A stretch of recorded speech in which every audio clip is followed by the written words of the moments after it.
sa pagmuklat sa mata sa kagahon, kadungan sa pagpasalamat sa Diyos nga pinanggaon, bitbit ang tanan ng kalamiton, padulong sa igad sa baybayin, agud magadadag sang pukot dala ang paglaom, nabugan ang akuha amon maangkon, kaupo na pamilya nga nangin inspirasyon, sa amon pagpasimbalan patok sa balod, kag kalamigon.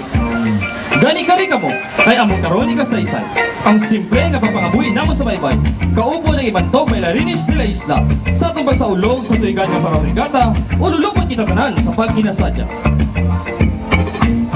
Sa siningtion, amon karon sa inyo igapatpat, anapat sa ganya kalipay, dagdako nga kabunyag, pangabuhi sa baybay, may kasadya may kalipay, may bagana nga manggan nga sang Ginoo ginbugay, kag sa amon maupod nga pagpinuligay, tanan nga kabudlay nagangkon kasulay.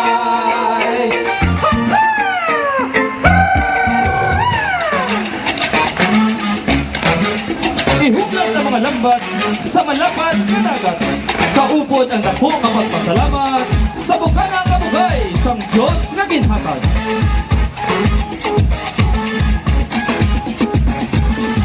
Magparay, baka kaisla? Ay, o Marela, basaya na? Oo, paray, lapas ka din eh! Tinuwa lang kong kilo akon, Mare. O sige, paray, isda! Isda ka na ba? Lakas ka! Isda! Lakas ka! Lakas! Pila ka kilo?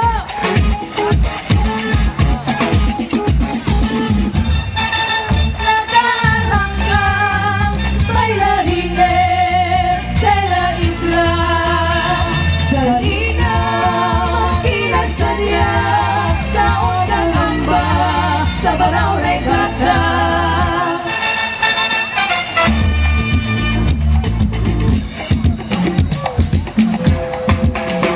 Amon daron mga paraw ginapasat sa ginataon, magserbi nga sakayan sa amon pakigsapalaran sa tunga sa mapanghangkat nga lawod.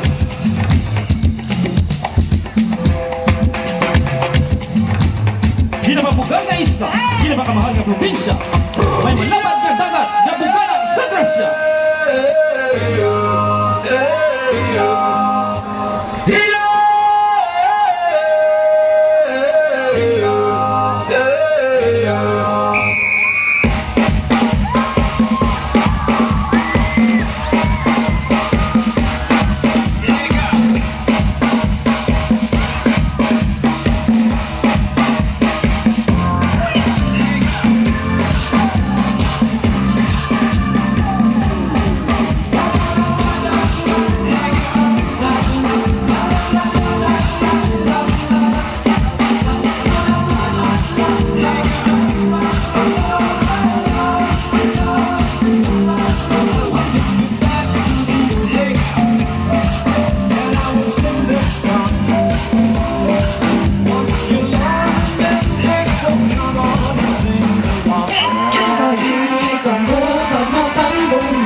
Bandog Ballerines de la Isla.